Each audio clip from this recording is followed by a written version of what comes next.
Hello and welcome to Adventures in Venueland, an EVMC podcast. Join us for this all-access pass backstage and behind the scenes with some of the brightest minds that cross the scope of the live event industry. I'm Dave Rettelberger. And I'm Paul Hooper. We'll introduce you to incredible guests who journey with us as we dive deep into the world of venues, tours, festivals, and everything in between.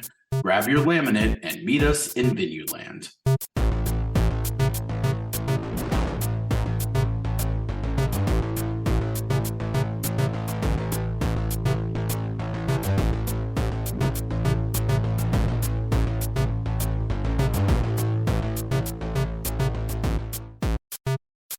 Today's guest is one of the youngest people to ever win Pollstar's Agent of the Year honor. Beyond his leadership role at Wasserman Music, he oversees one of the best rosters in electronica, indie, pop, and hip hop. He's got a drive to book his artists in unlikely places, which has led to some really unique things that we're excited to talk about, including a show in Cuba, which was the first by an American artist in a generation, over 400,000 people in attendance. Excited to get that story and much more. From Wasserman Music, let's say hello to EVP and Managing Executive Sam Hunt. Sam, how you doing? Great. How you guys doing? Thanks for having me. Good. Thanks for joining us today. And I'm sure this is a thing for you now. People go, oh, that's Sam Hunt, right? For your whole life, you were just Sam Hunt. And all of a sudden you're like, hey, I'm not that Sam Hunt. I'm a different Sam Hunt. There's like a funny arc to it when other Sam Hunt, or I guess, other Sam Hunt emerged. We'll call him Sam Hunt 2. Yeah. You were here first. He was a level of celebrity. It was perfect when he was a level of celebrity where a lot of people knew who he was, but he was still approachable enough that people were like, oh, I'll just send an email to this Sam Hunt and it probably is him. If I need something from Sam Hunt, it must be this one. I Googled Sam Hunt music and this is what I got before he had like higher level representation. So there was like a year where I was just getting bombarded by fans with song requests or people wanting to meet me or like Instagram, or I guess it was like Facebook DMs. I was like kind of mean about it at some point. I had told one lady if she I think she was like, I really need to meet you at the show. And I was like, okay, at the show. After the show's over, run to the front of the audience and start yelling. And I gave her some word. And I was like, everyone's going to tell you you're crazy. Just ignore them. Just keep yelling the word. Eventually, it's a secret code. Secret code. And then I did once I think I got a $20,000 check from someone for him. Wow. Oh, man. Which that was like late enough that I just forwarded it on to the manager. And I was like, I could have cashed this, but right. Technically, I had a phone number once that was one number off from Domino's, and I'd always get pizza orders. And occasionally, I would take a pizza order. Yep, we'll have it in 30 minutes. At some point, you just get worn down by so many of them, and I'm like, I'm just going to indulge myself a little bit here. Right, you're signing autographs and putting them in the mail, and exactly. We actually have, not surprisingly, a number of friends and coworkers and colleagues in common. So I did finally meet him at some point, and he seemed to have some vague sense that I existed. He was like, oh yeah, people have been telling me I got to meet you for years. So, here you are. Sam Hunt squared. It was on stage at Stagecoach. Legendary. That's great. That's great. Well, no, we are excited to talk to you because Paul and I, we're here nearly 100 episodes deep, and when we talk about marketing and arenas and a lot of stuff we do, we know a lot of our business really well, but from your side of things, we don't know it as well. So I'm excited to hear, your story today and tell us, what it is that you do for Wasserman Music and kind of your role there and a little bit about your roster. Predominantly I'm an agent. I have a roster of a lot of different bands, DJs, rappers, etc. And I do everything I can to help improve and guide their careers. Mostly that's providing opportunities and guidance for those opportunities and then helping see them through. Largely, those are live performances and touring, but it also could be brand deals or bigger picture projects or concepts. Wasserman Music and Wasserman as a whole are large companies with a ton of resources, and my job is to utilize those resources to help my clients use those resources, including myself and my expertise and my time, as best I can to help them improve their careers or to see through whatever their creative visions are. And you obviously have a wide roster with different genres. I don't know if you want to list off some, but that's got to be interesting to work in kind of different types of genres, right? It's making you look at different festivals that might be specific to certain types of artists and other ones that are maybe covering multiple genres. Is that fun to sort of have that variety on your roster? Yeah, it is fun, and it's I think rewarding for everyone. I mean, ultimately, I'm a music fan and a music nerd, and that's like why I worked in basically every job I've had since I was 15 was music related somehow. I never set out to be an agent. I sort of set out just to work in music with artists that I like, and that landed me working with Tom Windish over 20 years ago now. I actually thought that working in the touring world seemed awful. And when I started working with Tom, he had just split off from Billions and started his own agency. And I sort of looked at what his life was, and I was like, that seems terrible. Why would anyone ever want to do that? I'm happy to be this guy's assistant, and it's cool that he works with all these artists that I like. Ultimately, that's what I was interested in. Yeah. I was like, oh, cool. You're emailing with Prefuse 73 and RJD2. Those are two of my favorite artists. But like the level of commitment and the amount of pressure that he always seemed to be under was very unappealing to me. So I was kind of like, all good. I'll do the stuff that I need to do, and you can bear the load. Yeah.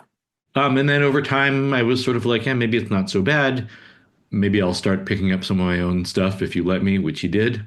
And yeah, he sort of let me sort of run free and book whatever I wanted pretty quickly, which I appreciate and probably would not be possible now just because of what the level of competitiveness and the touring ecosystem. It just sort of chews people up like and spits them out who are in that position.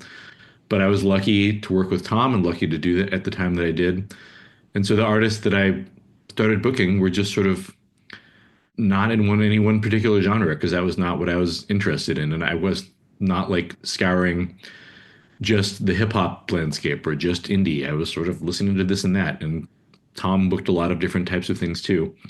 He had rappers and DJs and jam bands and indie bands. So I didn't know any better. Yeah. And I'm glad because, yes, to your question, I like booking a lot of different sorts of things. It means I maintain a lot of different relationships with a lot of different promoters and a lot of different venues and festivals and properties, and I have for a really long time. And I don't think that most artists want to just exist in one specific lane. Like if you're a DJ, you probably don't just want to play nightclubs and EDM festivals your entire career. I don't Right. know any DJs that haven't at some point said, maybe I should try playing this live festival, or especially now when so many DJs or producers are involved in country music and Latin music and hip hop and having beyond just like a passing familiarity, but like sort of real relationships across all of those genres is really beneficial. And a lot of artists that I work with have not escaped, but at least been able to coexist across multiple genres from the live side, which has been really good for their careers and they really appreciate and gives them a outlet for the music that they make that helps it succeed and flourish. And it's fun for me too. I don't just want to go to EDM festival. I like going to a lot of different things. And ultimately, like I love music, but I love culture and I like knowing how the world works. And I like being able to participate in a lot of different things and sort of have a broader understanding. And sometimes you learn one thing in one genre that you can apply to another, and that's beneficial and helpful. I also like the challenge and I like to learn about things. I don't like it when there's a phenomenon or a genre or any something that I'm even slightly interested in that I know nothing about. I feel sort of like I got to go figure that out. Yeah.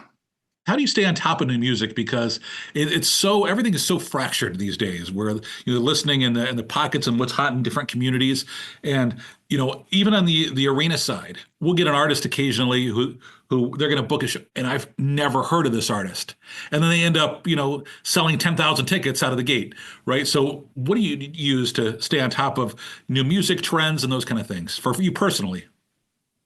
I mean, you know me, you know that I'm sort of on my computer or my phone all day long, every day, for better or worse. I have 14 different windows open right now on, 10 of them are That's social probably on a media good day. platforms. Yeah. Yeah. I mean, I talk to people all day long. I text with people all day long. People know that I'm interested in stuff. They'll send me music to check out. I'm on Reddit. I'm on Twitter. I'm on TikTok. I'm on Instagram. I sort of am out in the world. I'm just like a sponge for media. And I don't think there's ever been a time in history when there was so much of it, not just music, but music and film and TV Absolutely. Right. and Yes. like not. I sort of would like to think that at one point it was possible to be across almost everything, or at least everything that had some level of like wide distribution.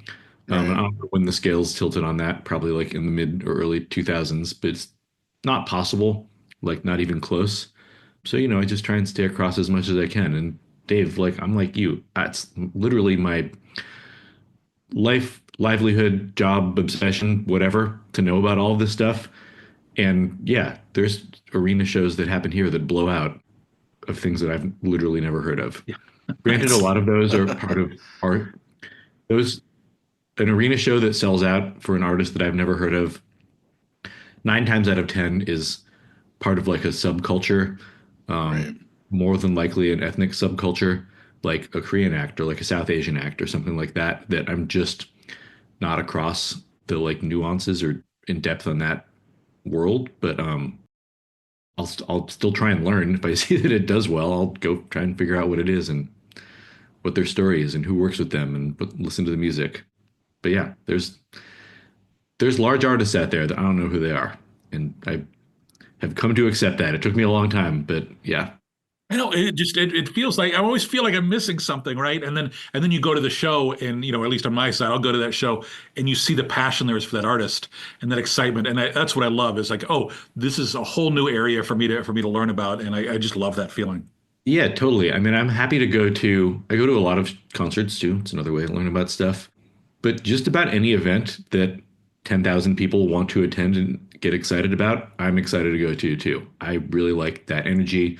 I like seeing people be excited. I like knowing or learning about what they're excited about and why, and sort of seeing how whatever a subculture operates or a fan community operates. I think that's cool. Monster Truck Rally, like dog show, concert, sporting event. I love them all. It does feel like too a lot of artists are really embracing kind of like collaborations in areas that are outside of music, and whether that is sort of working with clothing brands or even collaborating with other genres and stuff. I mean, it is like you said, it's a wide landscape. You've got artists that are releasing films on Netflix or something while they're also putting out the album, and it's a whole coordinated effort more than it's ever been. And is that from your side kind of challenging, or do you sort of let the artist sort of drive, what their interest is, or they if they're, envision sort of this whole packaged piece of, okay, I want the tour to have this look and I want, to play these type of shows. And, is that common, or is that something you're kind of just working with the artist to see what they're inspired by? It's definitely more and more common. I mean, half the time it's kind of the like classic trope of like the athlete who thinks that being an athlete is a dumb grind and like what they really want to do is act. Right, Like right. like the grass is always greener. Yeah, yeah. But for the most part, at least of the people among the people I work with or tend to work with, I think it's great, and especially now when people have a creative vision that extends just beyond like here's my album, because it's kind of what you need to get people to pay attention to you and continue paying attention to you. And like creativity is not. I've found creativity doesn't tend to be confined to one specific thing. Like if you're really good at making songs or performing on stage, there's a pretty good chance that you're also very good at creating visual art or storytelling or creating sort of a brand or aesthetic and understanding culture and understanding how people react to it. And, obviously I do this for a living and I'm meant to understand those things as well, but no one is better at seeing around the corner than artists themselves. And I've, learned that I can offer expertise and assistance in like executing those visions, but I try to never second guess when an artist is like, this is what I think is going to be cool, or I know it's not what I've done in the past, but this is what I want to do in the future. Doesn't mean they're right 100% of the time, but the creative vision is almost always going to be more interesting and more exciting and yield a better result than the like commercial business side vision. And that often presents challenges. And I like those challenges. And like I said, I work at a company with a lot of resources, and I like figuring out ways to use those resources to help realize, people's their dreams or their creative visions. I mean, not to go on a tangent talking about something I'm a part of, but like I've worked with the DJ and producer Diplo for almost 20 years, and he always has cool ideas and interesting thoughts. And you mentioned the Cuba concert, like, yeah, that took a lot of work and a lot of people utilizing every skill set they had to make it happen. But it would not have happened with just about any other artist. Like it happened with him because he had a good vision and he was also up for sort of rolling with the process, which is a non-typical, Yeah, non-linear, that's tough. non-lucrative process. Yeah, yeah. Um, but a thing that I'm more excited about than anything right now is he started this brand of a run club. So like 2 years ago, he ran the Miami Marathon. After the race was over, it ended right by this club called Space. Space tends to run, deep into the night, early into the morning. So at 10, 11 a.m., it's still going strong. And all these people finished the marathon and went straight to Space. And he was like, this is the best club vibe I've experienced ever. Like I've never been to a club where That's people were so awesome. euphoric and so excited. I want to do something where fans run a race and then there's a Diplo concert at the end. And that took me 2 to 3 years to figure out how to work with. And it took hiring someone at Wasserman whose sort of job it was to oversee events like this. He met with a million people and found a partner that was a run company, and they helped us figure out how to execute the race part. We did the concert part, sort of married the two and created a new business. And we did two of them and it went great. And that's, there's no playbook for doing something Right. like that. You just kind of have to figure it out and use the knowledge you have and bring in other people who are experts and use their knowledge and hand them the keys and let them drive. And doing stuff like that is very fun to me and very satisfying. And I Yeah. like feeling like I have had or made some sort of impact on culture, however back office it is.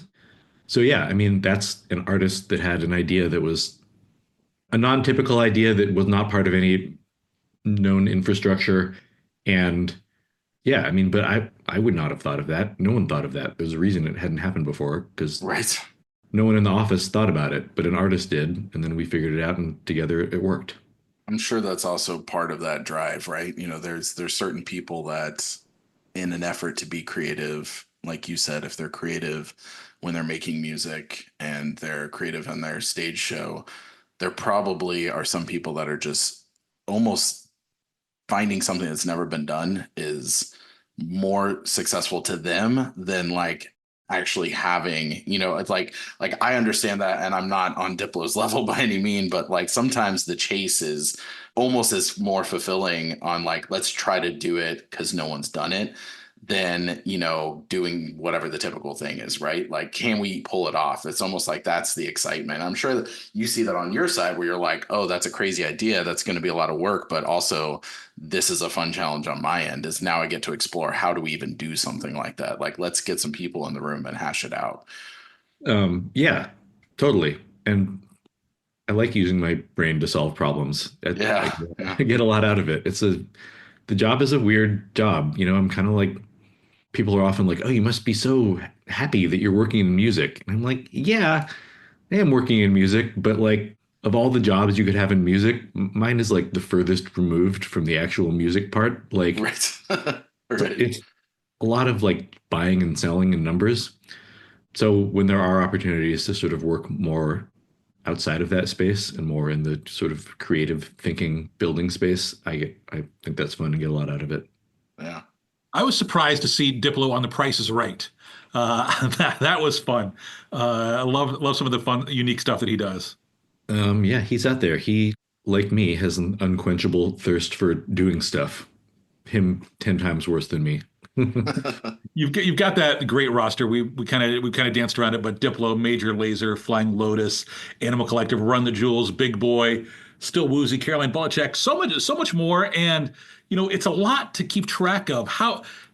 What's that like to try to balance everybody? Because I'm sure everybody likes to feel like they're your most important partner.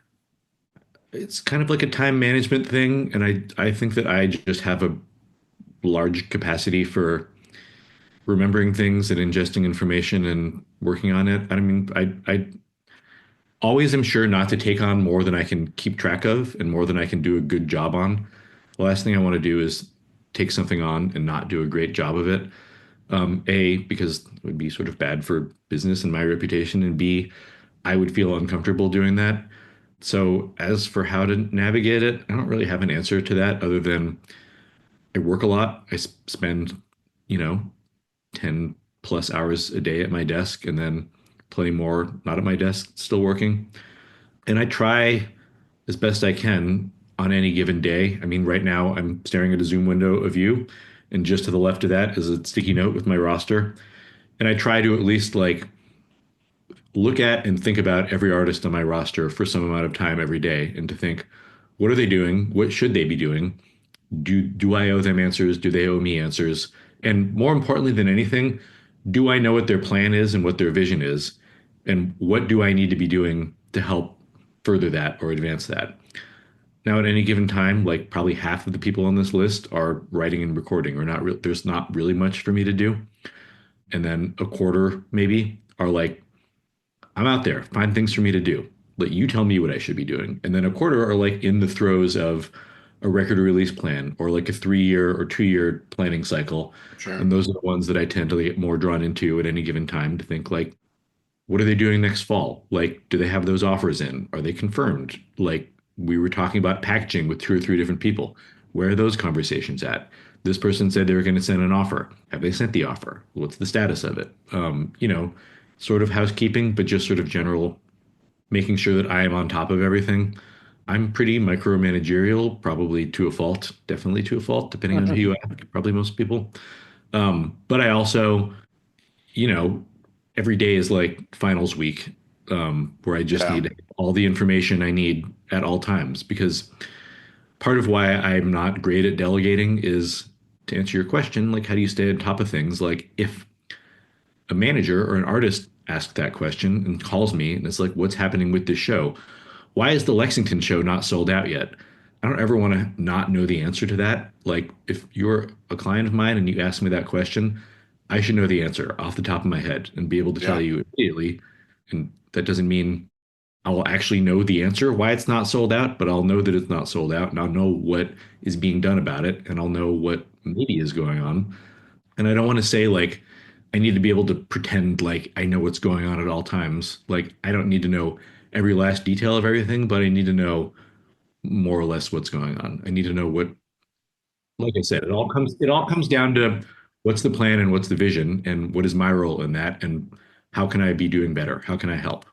I know it's like the cliche, but I like to win and I want to make sure I'm doing better than everyone else and working harder than them. Well, and it's a competitive field, right? Like, I'm sure every agent feels that of, they're wanting to do right by their artists and I'm sure you build relationships over time, of course, too, and trust with anything, Yeah, but and I'm also not a like I want to murder everyone that's not me and not mine. Like right. I'm not like on the absolute most cutthroat edge of the spectrum, but I also like to win and like to Yeah, succeed. And I competitive, yeah. people doing things that I get jealous of, and that motivates me and frustrates me at the same time. Like Sure, yeah. all of those things. Well, it all has to start somewhere, and where better to start than University of Chicago? You got a degree in geography? That's right. Tell us about that. That's good for routing, You Uh, Yeah, gotta know absolutely. you gotta know where the cities are in the well, globe. the first thing you learn when you get your geography degree is that geography is not just the study of where, but the why of where. But really, the answer to that question is I did not really like going to college, found it to be sort of a waste of time. I didn't like most of the experience, and I had no focus there. So I just took whatever classes seemed most interesting until maybe 2.5 years in. I realized that the geography department had been decimated. There was only one or two professors left. So instead of actually having geography classes, they just cross listed like anything that was remotely geography related as geography. So 2.5 years in, I sort of did some math and I was like, oh, if I pick geography as my major, I only need to take one more class and I'm done. So it was sort of a more of a political calculation Yeah, than Means to sure. an end. Yeah. I love that under your interests and specialties in college on your LinkedIn page, you've got Mario Kart listed. oh yeah. I mean, that's everyone in college, especially in the whatever early 2000s, late 90s. I still have Rainbow Road nightmares. Um, yeah, no, I mean, I do really like geography or the why of where, and that is related to my job, and that like I like knowing how cities work and communities work, and that's a lot of what it is. Like, why do young people live here? Why is this club here? Why does this city not have this type of venue? Who could use what? But in general, like, not that I'm dismissive of college, but I didn't get a lot out of it. It brought me to Chicago, which I Yeah, really. where are you from originally? I'm from Berkeley, California. Very nice. And then so you spent some time in Chicago, and then after that, you graduate, and what do you do? What's next for you? While I was in college, I worked at a record label called Thrill Jockey. It was one of my favorite labels in high school. I moved to Chicago because I had some sense that music was cool there. I didn't really know what that meant, but like a lot of music I liked seemed to come from Chicago or have something to do with it. So I was like, if I move there, it'll probably be cool. And I got an internship at this label, Thrill Jockey, when I was 2 years into college. And then someone quit, and I was like, can I just take this person's job? And they said yes. So I took a year off of school. My parents made me go back to school to finish college, which was a big fight. Finished it, went back to Thrill Jockey afterwards. But in the interim, and like while I was in back in college, I worked at a record store called Reckless Records. I worked at a club called the Empty Bottle. When I was in high school, I worked at a record store in Berkeley called Rasputin's. I just liked working in music. It was what interested me, and I thought it was cool. You're buying used CDs, right? Yeah, I was the UCD buyer at Reckless. It was, which was cool. It was like a weird. It was a I lot used of to live. authority. No. I remember. I used to spend my days in used CD stores, Oh just like yeah. looking for those out of print or those rarities and those kind of things, because you would find all kinds of great stuff. And it was the collection of music, as kind of what Paul was saying earlier. The hunt, no pun intended, was often as much fun as listening to the albums. Yeah, I kind of miss that. I mean, obviously, I love having every song I could ever want at my fingertips immediately. But it's kind of, it used to be fun to like go to a city and be like, I wonder what Yes. used pavement singles they have. Yeah. No, yeah, totally. But yeah, being the CD buyer was funny. It was like a lot of authority for a 16-year-old boy to have, like, because you're kind of just doling out money for people's CDs. But no, it was fun. Was it like the movie High Fidelity where you're crushing people if they're asking about certain artists like Jack Black's character? Like, No, why it would you was like want it was so that? big. There, I mean, yes, a little bit, but it was such a big store, and there were so many different people that worked there, and it was a real like a lot of college students that worked there for Sure. like months at a time. There wasn't as much room for like a true snob subculture there, which is probably for the best. And yeah, and then after college, I worked at Thrill Jockey again, and then that I mentioned it earlier, but right around then was when Tom Windish stopped working at Billions. He was the agent for a lot of the artists that I worked with at Thrill Jockey, and I kind of knew him through that and through the Empty Bottle. And I heard that he was looking for an assistant. And I was like, that seems cool. Why not? I've been a publicist for a while. Not my favorite job. It was mostly just sending people emails that they didn't reply to you. Um, I still loved working with all of those artists, and it was cool to work on the records that I did. But yeah, no particular reason for making the switch other than to like see what it was Yeah, like, and let's try something out over here. Yeah. yeah, and it just stuck. And again, I like never in a million years thought I would work in that line of work for more than a year or two, but that was 20 plus years ago. Yeah, you spent over 12 years there, and then what took you from Chicago to Oakland? I mean, not to go on a too deep of a digression, I've spent a lot of time in Chicago in the last year, and I have a newfound appreciation for it's a very young city, and I think a lot of people grow up in the Chicago suburbs or in like Cleveland or Detroit or Milwaukee, and Chicago is like the big city. And That was me. I was in Joliet, yeah, there you go. and I You drive downtown Chicago for concerts all the time. Yeah, I go to record stores and stuff. go to high school, go to college, move to Chicago, live your best years in the big city, and then you get married and you have a kid and you move back to the suburbs or back to Minneapolis or Detroit or whatever.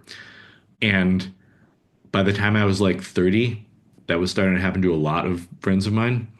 And like my like sort of social circle had changed a little bit as people were drifting out to the suburbs or their hometowns. And then by the time I was 32, I had realized that like most of my friends were in their mid to low 20s. And I was like, man, I remember being here when I was in my mid 20s. There was always these like handful of like 35, 40, 45-year-old dudes hanging out at the house parties and like going to the punk shows and stuff. I was like, how do you get to be like that? And I was like, oh, now I understand. I'm slowly becoming that. Been around Yes. here long enough. They'll just cycle through like a generation and then another generation, and Yeah. I'll keep getting older, but they'll stay the same age. I was like, Yeah. it's probably time to get out of here because I can see where this is headed. Yep. And I grew up out here and I've always loved it and wanted to move back. So I did. My wife and I moved back out to the West Coast in 2012, and I've been here since then. You mentioned your wife. How'd you guys meet? Just through a friend of a friend in Chicago. Nothing too exciting. Just Yeah. I'm like a friend of mine from University of Chicago. All right. The one good thing came from me going to college. I know my wife through There it There is. you go. a There you friend go. of a friend, but she didn't go there. So now you're in your role with Wasserman, and and obviously you've had a lot of success. Do you ride personally on the success of an event? So somebody brings you an idea. Hey, we want to do a major laser show in Cuba, right? And then you get 400,000 people to attend, and that's got to feel really good. But there's also got to be times when the new album comes out, or ticket sales aren't there. And so how much do you let yourself ride on the highs and the lows of how the artist is doing? Man, I wish I could say it all just rolls off my back. Like some you win some, you lose some. But no, I mean, it's not as extreme as for an artist, but if I work on something, I want it to go as well as it possibly can. And if it doesn't, I take it personally, or like it's hard for me to not be hard on myself whenever anything doesn't go correctly, and not to be like, what could I have done differently? And to be frustrated or have my like mood for the next hour or 12 hours or 2 days be dictated by that. And like, if there's something that's going sideways and I'm across it and I can't fix it, like I'm not sleeping and I'm not fun to be around probably. Like my stomach is probably upset. Like, And it's human nature where you have the highs and you're kind of like, oh, okay, pat yourself. But that high might last for just a little bit. You don't let the high last as long as the low, whereas the low like sits in your gut for like a week or two. And you're, ugh, like, yeah, it's and I try and find the balance on all of that and, not get too carried away with glee or whatever when something goes well and not get too upset when it doesn't go well. But, this is my life. Like I'm here at this desk working on this stuff a lot and I put a lot into it. And when it doesn't go right, it sucks and it's frustrating. And I like internalize the pressure that other people put on me, whether it's real or not. Mostly it's right. probably perceived. But yeah, I mean, I'm pretty even keeled and unemotional across the board, which people know about me for the most part, at least people who know me pretty well. And I try and maintain that too. And I have a very calm exterior and I'm pretty calm inside, but that doesn't mean I don't react to things or I don't care. The job is hard. I feel like sort of a doofus being like, yeah, it's a really stressful, hard job. Like I'm not digging ditches or solving world hunger or whatever. But I put a lot of responsibility on myself. Other people put responsibility on me. I take that seriously. And when it goes sideways, I feel that and other people feel it. And I think a lot of people who want to have this job think that it's mostly glory and mostly like doing cool shit and hanging out and high fiving. And I could do that. Like the job doesn't seem that hard and I have a really good ear for things. And a lot of parts of it aren't that hard. A lot of parts of this job are pretty straightforward. But it does end up being a lot of pressure. It is a lot on you and it's not super fun. Like, I don't know how to say it, that it's not, it's just a lot. It's more than it seems like. And a lot of More of people a who, grind probably than people realize. yeah, a lot of people who think that this is the job that they It's the want, glamour, get it, yeah. and are like, oh, this is not what I signed up for. Like, Right. this pressure, the pressure that is real or perceived, that is coming from all sides at all times of day is more than I'm interested in. And also just the general like financial nature of the job. Like, I'm I work at a big company. I have a lot of coworkers and a lot of support and a lot of people that help me and work alongside me or partner with me on a lot of different things. But ultimately, like this roster that I'm looking at, this is my shop and it's my business and it all rolls to me. The buck stops with me on all of these artists.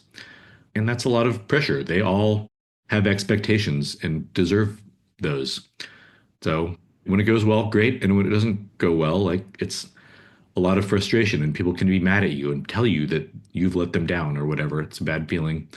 And also financially, like I am responsible for generating revenue or success on behalf of the company.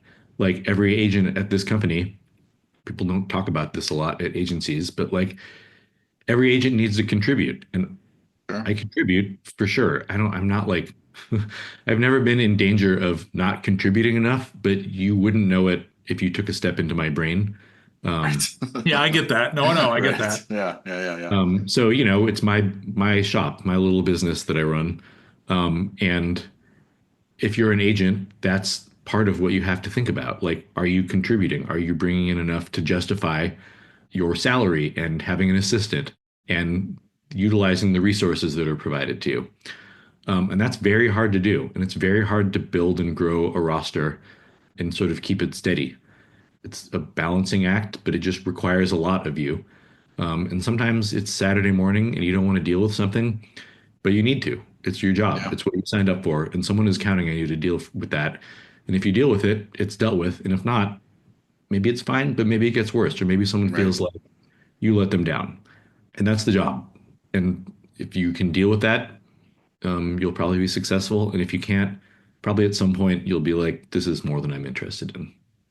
Is there, and you, I mean, you've kind of mentioned a lot of things already, but is there kind of a quick advice that you do give, new people that are kind of you're seeing, explore doing what you do? And, I'm sure there's a lot of nuance to it and it's tough to really give overall advice because you have to have that experience. And I'm sure also your roster is a huge part of it, right? On who you gel with. Sometimes it probably comes down to personality and trust and everything. So it's hard to give like blanket advice when there's a million things that could change. But is there kind of a one or two things that you sort of tell new people of, start here, really put your time in here, and then just pay attention, and the rest will hopefully work out. The older I get and the longer I've done this, the harder time I have giving people like broad advice because Yeah, right. advice that I would have given 5 years ago, now I'm like, that's terrible advice. Like, what was Right. I? No, yeah, it changes. Yeah, Um, yeah. usually, honestly, the advice I give just boils down to take it seriously, work hard, do a good job. If I can count on you to solve a problem or answer a question or deal with something, you will stand out. I feel like 20 years ago, the music industry was more like party first, work second. So it was easier. I've always been a work first. I'm not a big partier in general. And so when I started and I was sort of felt like I was surrounded by like party bozos, I was like, well, this is easy. If I just do my job, I'll stand out alongside all these dudes. And like, Sure. I'll probably miss out on some weird, like smoky room deals that happen at 3 in the morning, but I'll be available to answer a question at 7 in the morning. Yeah. And it's not quite like that now. I think across the board, people in the music industry treat it more like a serious business or industry. But I still think that if you show that you can work hard and that you're not above things and can provide value or insight or ultimately just like solve a problem without having to be told, here's how you solve the problem, that will stand out. And if you continue doing that, you'll probably be able to advance. There's like teachable skills. Here's how you book a show. Here's who Right. you call Right. first. And then there's like soft skills, like here's how you should talk to this person when you approach this problem. Here's this piece of, you have to deliver a piece of bad news. How are you going to do it? This person is stuck in this city and can't get out. Or you played this venue 4 times in a row. It's gone a little worse each time. What do you do? There may not be answers to those, but if you can reason through those and at least like confidently create some possible solutions, like that's great because that's a hard thing to do. And it's really hard for someone who's not great at solving problems or who's like, rather than doing this job, I'm going to do something. I'm going to go watch TV or something. So yeah, I think just working hard and taking it seriously and using your brain to solve problems, those are the things that I recommend to people. Very annoying advice to get because it doesn't really sort of pathway to go on, but it's the most honest advice that I can provide. Absolutely. And Sam, before we wrap things up, we obviously there's a lot of people from venues that are listening today. And so from the venue side, what do you wish the venues knew a little bit more about what you do from your side? Something that makes life easier for you or for the artists, or what can we do to better take care of the artists or people in your role? This is probably a real Pollyanna answer, but I do try and be honest and candid and respectful and straightforward whenever I can be. And I feel like a lot of my job or the job is predicated on sort of smoke and mirrors or tricking people into doing things that they wouldn't otherwise do, or like being sort of evasive about things. And I usually find that doing that ends up being sort of a waste of time, or like you sort of land the same place that you would without all of the games. Yep, Sure. 100%. I know exactly Yeah. what you mean. So I guess the only thing that I would love from venues is if we could sort of make a pact to be more transparent and more candid about everything so that when something does go sideways, or if I figure out something that a venue has done that I wish they hadn't done, that I'm not like, well, what else are they doing that's fucked up? Or, Right. Yeah. Yeah. I mean, trust is a two-way street, and I'm not going to a million years claim that agents are the honest ones and venues and promoters are the tricksters. Like it goes both ways. Yeah. But I feel like a lot of people would save a lot of time. I would probably be out of a job, to be totally honest, if everyone were more above boards, just in general. Absolutely. No, that's good. I'm 100% there with you on that. Hey, I know you got a lot going on, and we appreciate your time today. Before we let things wrap up, I want to hit you with our Fast Five. It's just five quick questions, looking for your short, immediate response. First up, do you remember your very first concert? First concert I went to with my parents was Taylor Dane at Golden Gate Fields. She played, it was like a radio show. It was Big Taylor Dane, Can't Fight Fate, I'll Be Your Shelter, Yeah, etc. absolutely. First concert I went to myself with friends was Primus, the Oh, Melvins nice. at the Greek Theater in Berkeley, which is now 1 mile from where I'm sitting right now. Oh, Very nice. How about, do you have an all-time favorite concert? I know it's like picking a favorite kid for you, but is there one that stands out? Um, I've had the same answer for like 30 years because that was the answer that when I was 14 or whatever, how old I was, but I saw the Foo Fighters at the Fillmore in San Francisco on their first real tour, and I didn't have a ticket, and I showed up at 1 in the afternoon, waited in line for 7 hours, made it in. It was right when their self-titled album came out. Yeah, it was like an That's a good example of one. being That's That's memorable. awesome. Yeah, Yeah. absolutely. Who's got better food, Chicago or California? I don't know, man. They both have really good food. When I moved to Chicago from California, I was such an asshole about food in general. People would be like, "You've got to try this burrito," and I would eat it and be like, "Disgusting." Only try this pizza. It's really good. Chicago style pizza. Disgusting. The Chicago style pizza in California is better. It took me like 5 years to come off of that. Um, I don't know. They're probably about the same. They both have really great things to offer. If I want like Asian food or anything sort of strange or exotic, I'm probably more likely to find it here than in Chicago. But if I want to just walk into like a random, I don't know, hot dog place, Chicago has it beat, Oh, yeah. obviously. There you go. Yeah. Yeah. Hey, Yeah. give us one album to listen to. Something that maybe you've been listening to recently, or just something that people just give us something that, oh, hey, here's a fun one for you to check out. Oh, the answer to that is Juliana Hatfield has made 3 albums of covers. There's a Olivia Newton-John album, a Police album, and a Jeff Lynne ELO album. And I don't know how she makes them. I've never read anything about it. It feels like she just goes into a studio by herself and does it. But I feel like she takes artists that are incredible songwriters, but whose music is very like the production of it and the recordings are very not dated, but like of an era or Sure. very specific. Like, ELO albums have Jeff Lynne's production 500, is layers and layers and 600 layers. Yeah. tracks on each song. Yeah. Yeah. Yeah. So to just listen to her play them sort of distill them to their elements and present them as amazing songs. And she's got a great voice. Check that out. Very cool. Yeah, they're all three awesome, and they have become sort of what I retreat to if I'm like, what can I listen to that I just know I'm going to like? Nice. That's a good tip. Last question for you. What's your theme song? So there's the TV show, The Sam Hunt Show, where cameras follow you around, filming your life. And what's the song that plays over the opening credits to The Sam Hunt Show? Come on, man. That's like an impossible question. Also, I knew you had some sort of like tricks or something that I would have to see. If I had done my homework, I would have been prepared for this.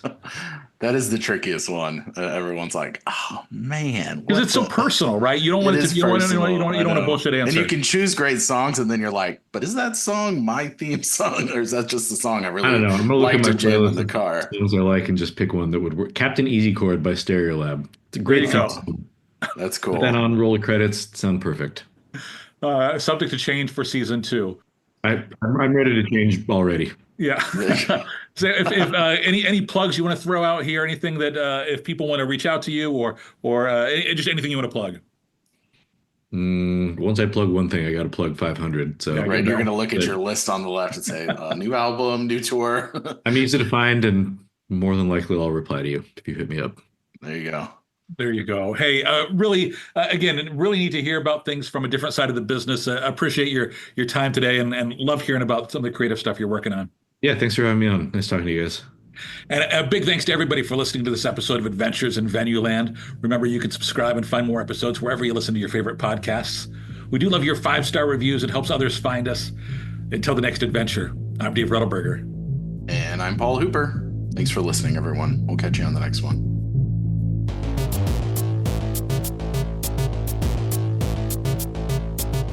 Adventures in Venueland is a side project of the Event and Venue Marketing Conference, a marketing conference that brings together diversified event and venue professionals to cultivate education, collaboration, and innovation for the growing sports and live entertainment industry. Find out more at eventvenuemarketing.com. Audio editing and mixing by Camille Faulkner. Design and digital advertising by Megan Ebeck. Copywriting and publicity by Samantha Marker. Guest booking and brand strategies by Paul Hooper. Guest research by Dave Rettelberger. Marketing strategies by Paul Hooper, Megan Ebeck, and Samantha Marker. Thanks for joining us. Until the next adventure.